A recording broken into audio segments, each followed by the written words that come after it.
Hi, everyone. Thank you for joining us for another episode of STEM Girls Virtual. My name is Emily, and I'm here on behalf of Cincinnati Museum Center. On this show, we talk about different careers in the STEM fields, those fields being science, technology, engineering, and math. Today, we have Dr. Beena Sukumaran, the Dean of the College of Engineering and Computing at Miami University. Thank you for joining us today. Thank you, Emily, and it is wonderful to be here, and thank you for hosting me. Oh, of course. And just to start off our interview, Dr. Sukumaran, you studied civil engineering in school. Can you tell us what civil engineering is? Sure. You hear a lot about infrastructure these days, right? So most of infrastructure is being designed or built by civil engineers. So lots of the design that goes behind, say, roadways, bridges, buildings, tunnels, power lines, anything that you see being built is designed and eventually constructed by civil engineers. Okay, so our daily lives are impacted by the work that civil engineers do. Exactly. And you can even think about, we used to have civil and environmental engineering in my previous department. So in that case, when you flush the wastewater treatment, water treatment, everything comes under this umbrella as well. Sure. Yeah. Okay, yes. Yeah. I imagine that civil and environmental engineers work very closely together. Yes, exactly. Sure. Okay. So as the Dean of the College of Engineering and Computing at Miami University, can you tell us what some of your main responsibilities are? So if you think of my main responsibilities, I would say I am sort of the public face of the college. So in terms of, I always think about student learning as one of my primary responsibilities. So how well are courses being offered? Is the course content appropriate? Of course, that is dependent. I mean, that all trickles down to our departments as well. But still ensuring the overall quality of our student education. Then I also do, interface with the faculty and staff. They are the ones offering the education. So how well do they feel supported? Do they have resources to be successful, like in the classroom with their research and so on? And then, of course, I also interface a lot with the alumni, right? So people who have graduated from our program, do they stay in touch? Do they want to mentor any of our current students? Do they provide additional opportunities for our students?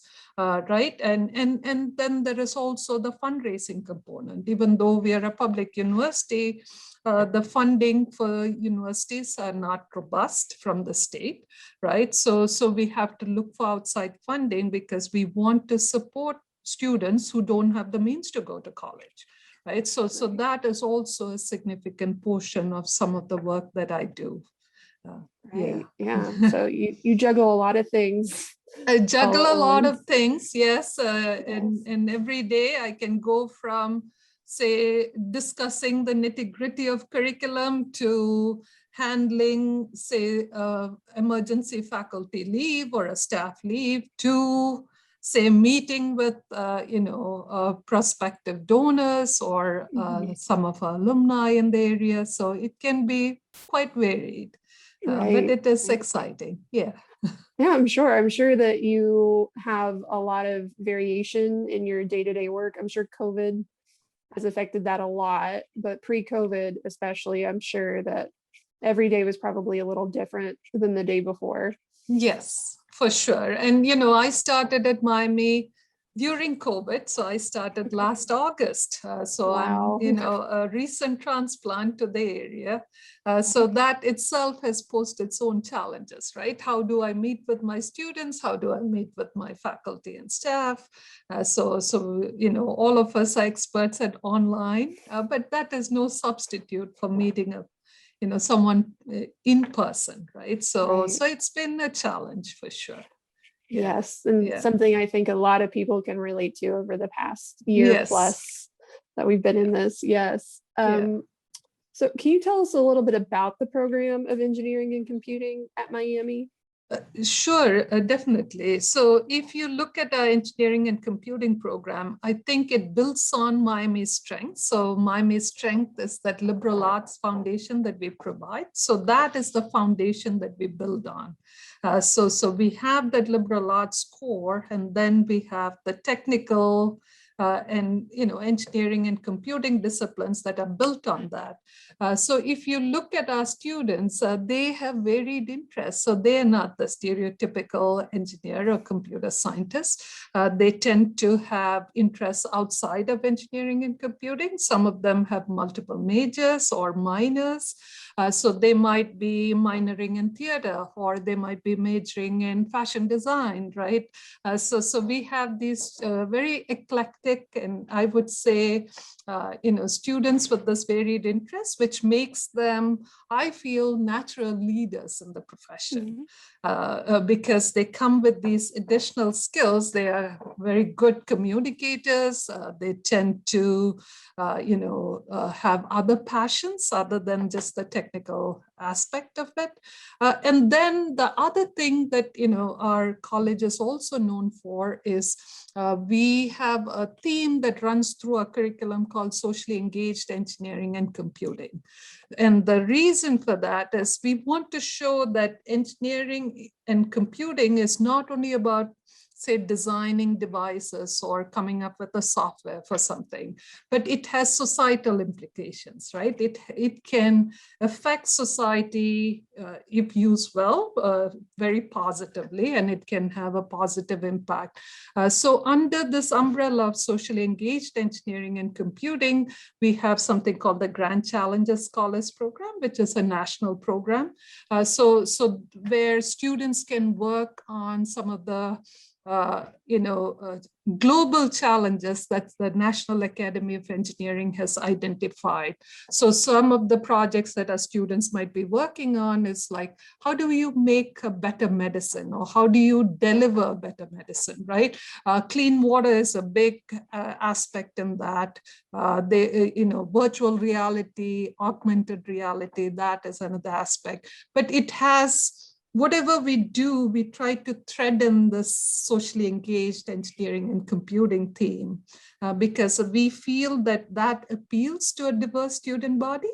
And we also want to show the societal context of engineering and computing.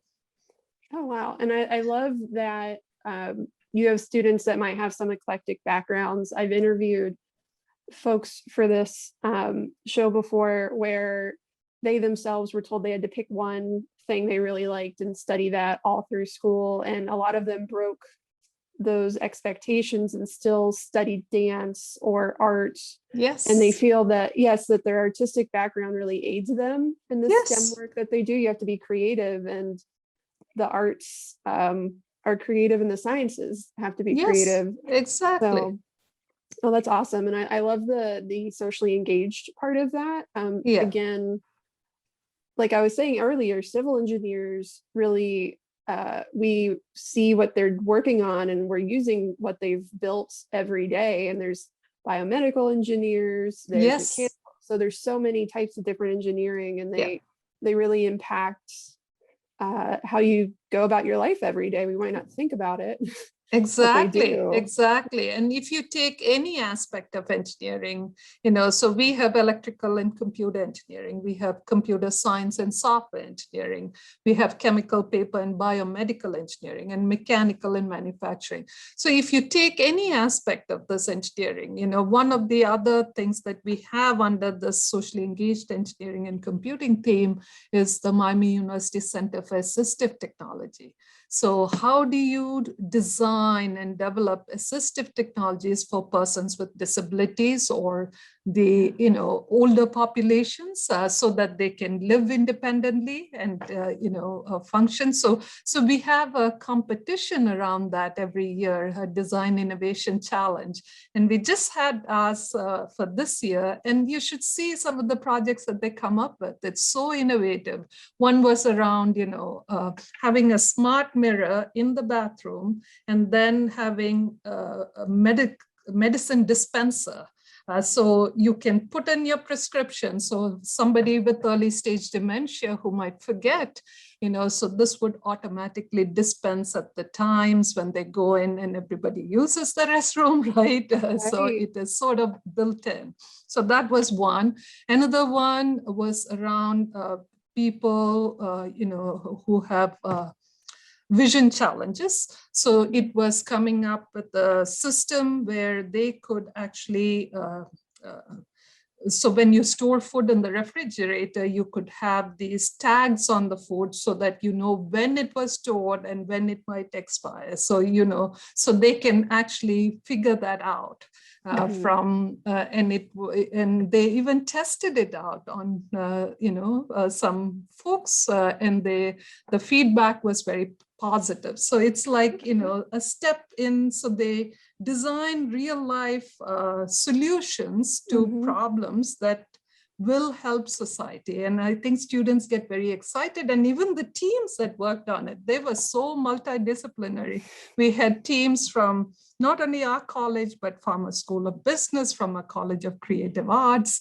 So they were working across disciplines, like one did the marketing, one did the market analysis, right? And it was fascinating to see what they came up with. Sure. It's very exciting. Yeah. And again, I just love that. I always find in particular biomedical engineering really fascinating. I'm a type 1 diabetic, so I use an insulin pump and a continuous glucose monitor. And just the possibilities of it, they can become smaller or not as hard. It's a lot of hard plastics in things. Exactly. Yeah. That's amazing. My insulin pump in 2001 was like so big and blocky, but now it's still pretty substantial, but it's much smaller, much more compact. Exactly. So, in 20 years, it's changed a lot. Yes. So yes. I always find biomedical engineering, again, really fascinating. Yes. So switching a little bit, just hearing some of your background, have you always been interested in STEM? So yes and no. I did. Of course, my parents were very big advocates for education and also for a science and math-based education. So they would always, I would say, keep me on my toes and make sure that I was doing it well, right? And then my dad was actually a civil engineering assistant in Malaysia, and I used to follow him on the job when I was little. So I got fascinated by construction, seeing how things are done, and so that definitely triggered my interest. But I would say in high school, I did have doubts, is this the field for me or not? But I did gravitate back to it, and I enjoy it. I mean, I haven't regretted my decision, and I find it fascinating that I can work on new problems every day, and that has an impact on society, that can make a positive difference, right? And so, yeah. No, that's awesome, and that's awesome that you have a personal connection to moving into civil engineering too. That's really neat. Yeah. So over the past few years, there's been an increase in women studying and receiving and gaining jobs in the engineering fields, but there's still a notable gender gap, especially when we look at the workforce. Yes. Can you share some thoughts on this? What do you think could be done to encourage women to study engineering in school, but what can be done by employers or companies to retain them in the workforce? So Emily, let me start with some statistics, right? Yes. So if you look at our national, and this is an area I'm extremely passionate about, have worked in it for 20 plus years. So if you look at our statistics, our college student population is about, if you think about it, 21% women. That is it. Okay. So that is our undergraduate population that's coming. And then if you look at the workforce, the latest numbers was somewhere around 14% women. So we have lost some. And think about it, only 21% is coming into the profession. So it tends to be very male, and in our country, it is very white, right? So you don't have very many people of color, you do not have women. So if you, and your second question was around what can companies do? I do feel, and I know that lately they are, every company, every corporation that you talk to has a diversity, equity, inclusion plan. They're more aware and more cognizant of the effects, right? And let me first talk about the effect of not having women in engineering and computing.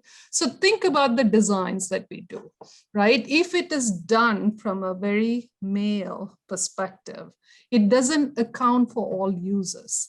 So we have seen, and some can be extremely life-threatening, right? There were studies done around seatbelts that were in cars that were not designed for women, for the smaller stature maybe, or whatever it might be, just different dynamics. Same thing with biomed, right? So lots of the devices that might come up might not be suitable for women, because that has not been accounted for.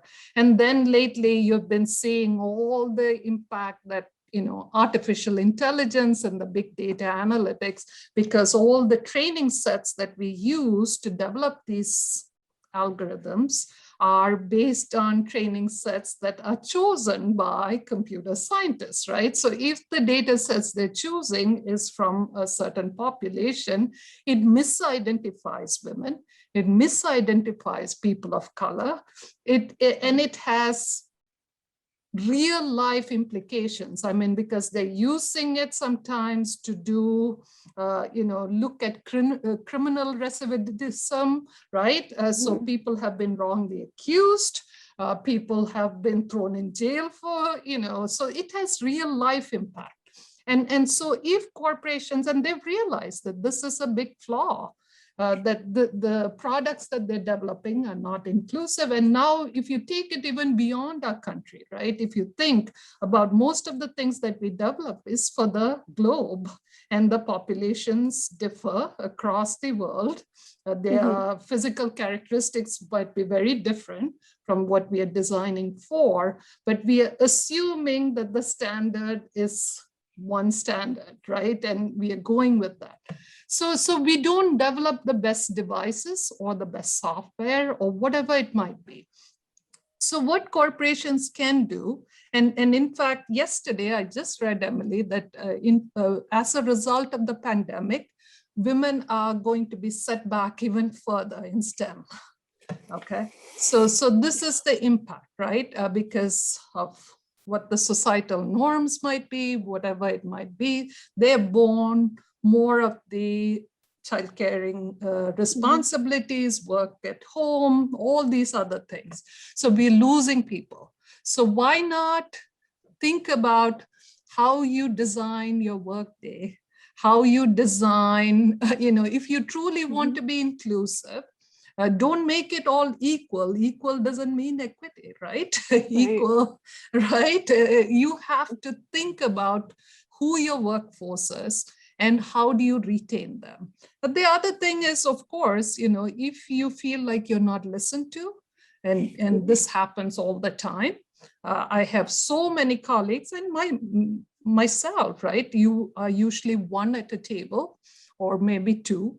If you say 20%. So in that case, if they feel like they're not being listened to, their opinions don't matter, their design solutions don't matter, then they leave because they will find something better to do, right? And so I think there are lots of things that corporations can do and companies can do to foster a more equitable climate.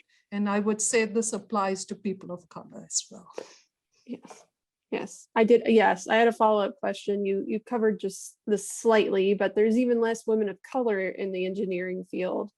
And you touched on this, like I said, but do you think there's other efforts that we could do to see an increase of women in color, not only studying in the engineering fields, but retaining jobs as well?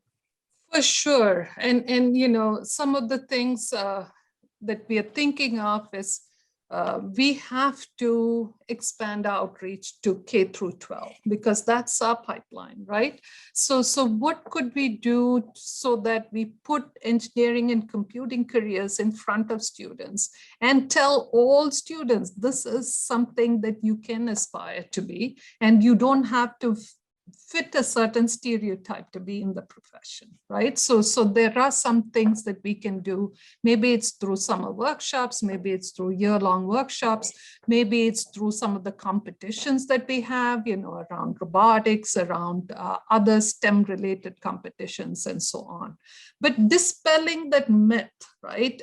And then the other thing is, there's also the stereotype threat, right? That women face, people of color face, saying that they might not be good in science and math.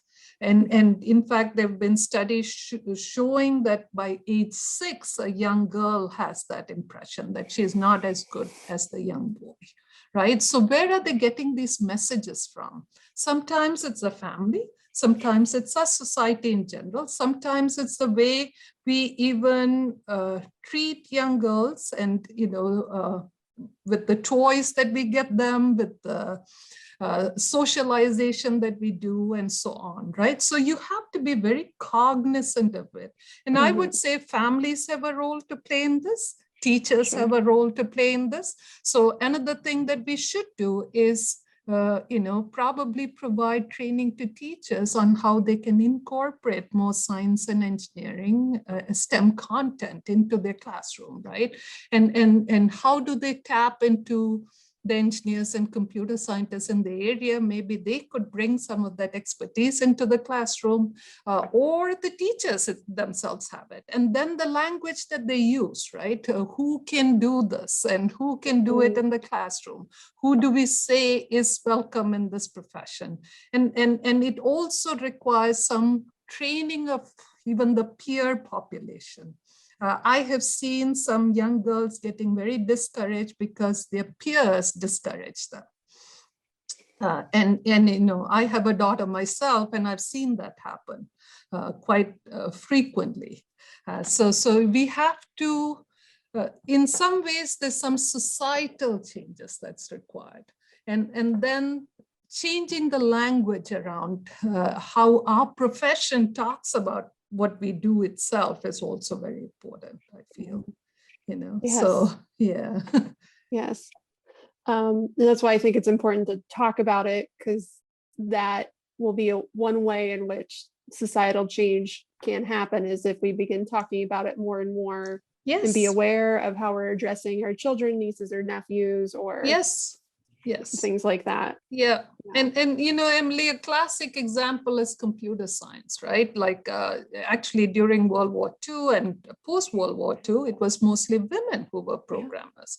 And then suddenly with the advent of personal computers in the 80s, you see this decline. And then it's like rapid decline, right? So, and I have my hypothesis, I think in addition to when personal computers came on the market, who did we buy it for? Right? And that happened. But in addition, I feel that when these professions became high paying, high status, you see the drop off as well. So why suddenly after 60, 70 years do we say a woman can't program, right? Or a woman can't be a computer scientist when they've done this since the very beginning of the profession almost. Right. Right? Exactly. And then you are very passionate about recruitment and retention of minority students in your program. Can you speak about what your program is doing to recruit diverse candidates? So Emily, one of the things, and you have met Joanna, Joanna is actually someone we just brought on board, and I thought it was very critical that we have outreach to K through 12, and not only in the urban areas, but also rural. Right, you see a big divide on, again, I think rural students also face challenges because they don't see this as a viable profession for them because of, again, some of the messages that might get, or this is not even in front of them because they might be first generation college students, right? So nobody has told them that this is even a possibility, right? So we are expanding outreach to rural schools as well as urban schools. And then once they come in fact, one of the big positives at Miami is we have actually done a great job retaining and making sure they graduate.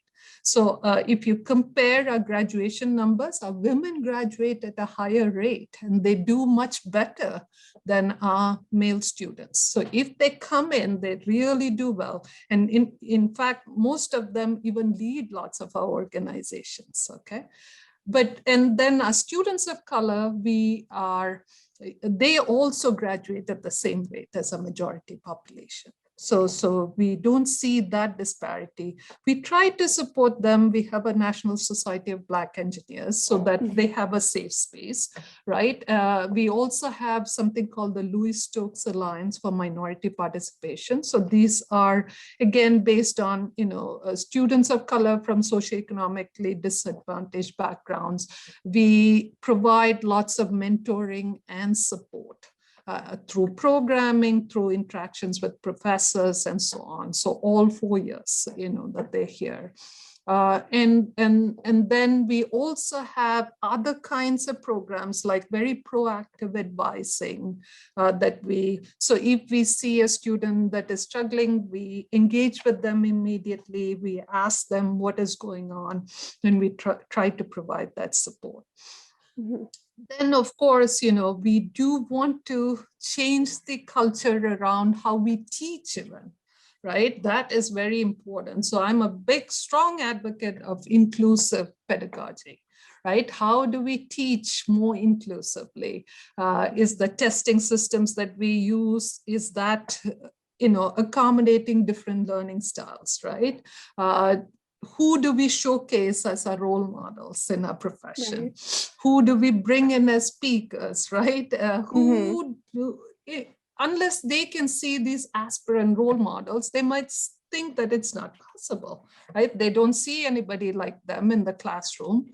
We're trying to hire more women faculty. We're trying to hire more faculty of color, right? So that they can see themselves in some of these role models, right? So some of the things that we're thinking through. Yeah. Right.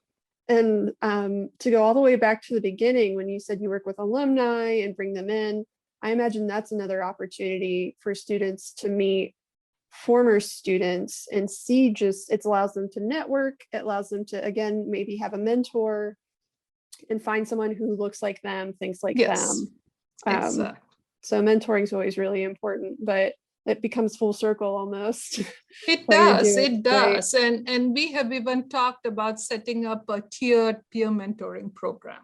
So, at my previous institution, we tried that and we want to do that here as well, where juniors and seniors will be mentoring a freshman and, first year and second year students. And then our third and fourth year students are mentored by alumni. So that way we have a system in place and they feel like they're getting that mentoring that is relevant, right? Like when they're looking for a job, the mentoring they need might be very different from when they come in from high school and transition to college. Yeah, sure. Yeah. And this is somewhat more of a personal question, but could you speak about your experiences as a woman of color in the STEM field? Yeah, it's it's been up and down. Let me say, some days when I started my career in academia, even during my PhD, I would say some days I questioned if I belonged, if I could make it. I mean, all of us. And I do myself suffer from imposter syndrome, where I question, am I really, should I be here? Am I good enough to be here? Right. And that is because of, I think, that lots of the silent messages that we get and not so silent messages that we get. And so And then, of course, being the lone woman in the room, it's always a challenge, right?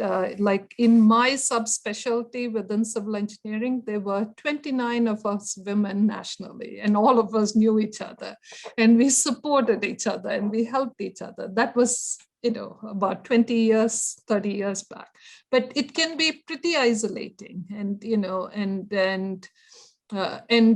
I do think lately with the Me Too movement and just more activism, even with Black Lives Matter movement and so on, there's just more of an awareness that didn't exist, I feel.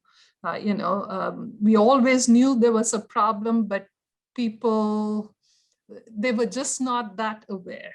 And there was just not that movement that you wanted to make, some permanent changes, right, to the structures in place. So I do see that evolving with time, and it seems to be going in a positive direction. Right. Yeah, this isn't not meant to be doom and gloom. But, no, not at all. No, for anyone watching. Yes, exactly. Right. And I think I don't have a strong STEM background. So when I transitioned into this role, been learning a lot about different ways women are being encouraged to study STEM. Yeah. Learning the importance of mentoring. Yes. And again, there's national support systems, there's clubs at your schools. It might take initially some more work to find that support system. Yeah. But they're there. They are there. Exactly. They're there. Yeah. Right. And we even have a Women's Advisory Council. So this is a group of women alumni that support us, that help us, that actually reach out to all our women students and help them. Yes, and I think lots of schools have started doing that. And you're very correct, Emily, that there is more support these days. Yeah, there's more support. Yeah.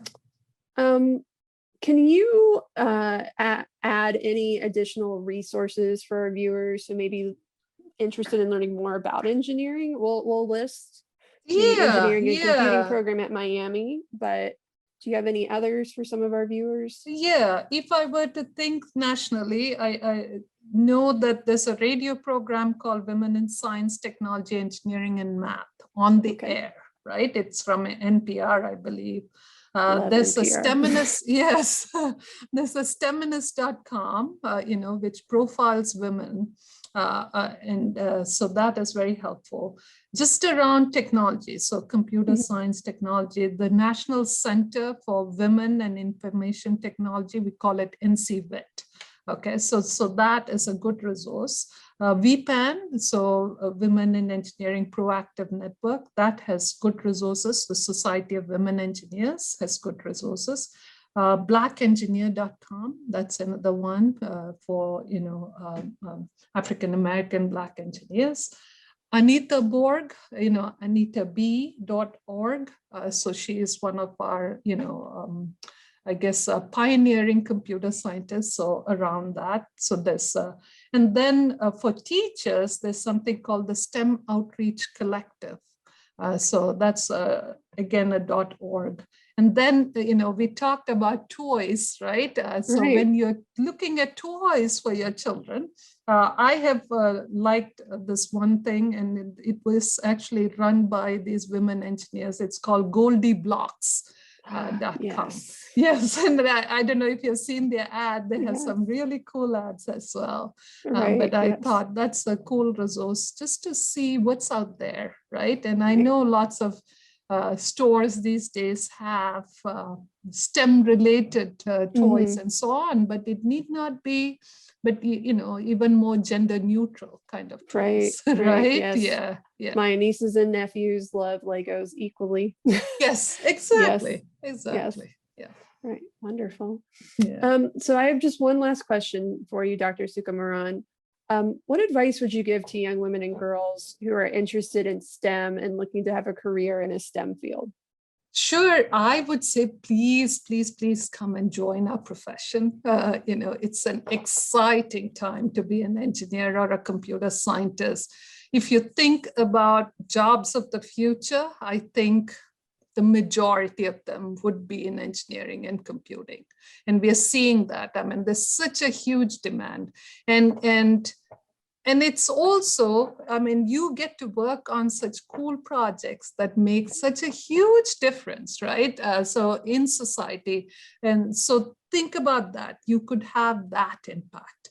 And then if you're just thinking about it from an economic perspective, it is one of the most highly paid professions with a 4-year degree, right? So with a 4-year degree, you could be paid very well for your educational accomplishments. But I would say, I mean, it's just an exciting time to be in engineering and computing.